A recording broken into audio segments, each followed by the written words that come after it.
It's pitch deck time! I am about to look at somebody's pitch deck for the very first time, and I want to speak aloud everything a VC or angel investor will think, but never, ever tell you.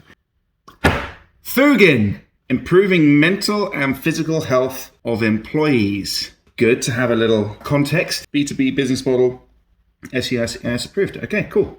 That's a nice opening slide. Words. I'm just taking in the style. It's trying to draw my eye to a few things, so I'm just going to read those few things. People struggle to keep employees because many of them burn out. I understand that is true. Excuse me. Delicious. I mean, this is one of those topics that if somebody ignores, they're a dick, in my opinion. 61% of those who recently left the job blamed their poor mental health.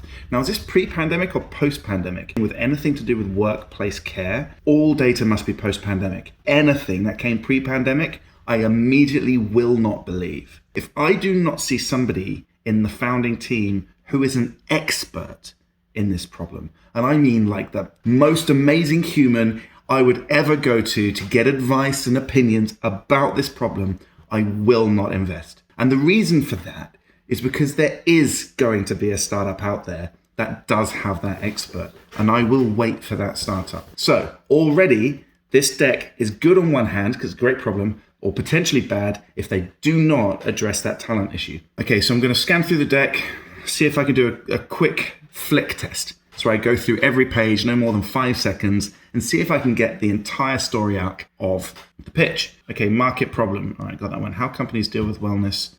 Fails the flick test. Who we are. Fails the flick test. Inclusive fails the flick test. You'll be the number one, or you'll get 15% of European-based companies by 2030. Is 15% enough to be number one? What about all the other apps and marketplaces out there? There's fucking thousands of them. This is a very straightforward business, which is lifetime value versus cost of customer acquisition. I need to see an expert in cost of customer acquisition in here immediately. But if you can't compete with what's already out there by having a lower cost of customer acquisition, it's not a deck for me. Essays, doesn't pass the flick test. Have a little scan here. Okay, 15,000 companies. That tells me this might be a bottom up. All ticks. No ticks. Don't do it. How many times have I said in these videos, don't do that? We are unique. Well, everyone's going to say that. You're uniquely small. Self-funded. Okay, so this is basically an idea. No, it doesn't pass the flick test. Revenue forecast. Ooh, big number sometime soon. The ask, 1.7 mil for a seed round in the UK right now for a marketplace. Oh dear, that is a tall ask. ROI, never.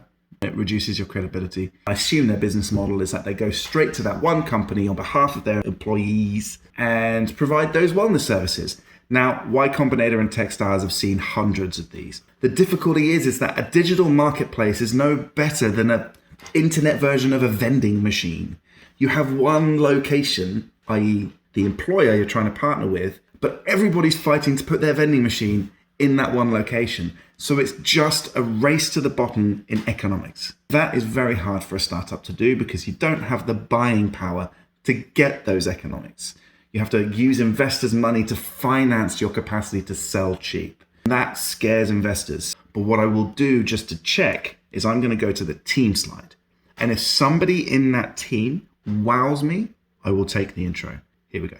Founder CEOs, 13 years of experience. Not an expert. Developer, not an expert. Sales.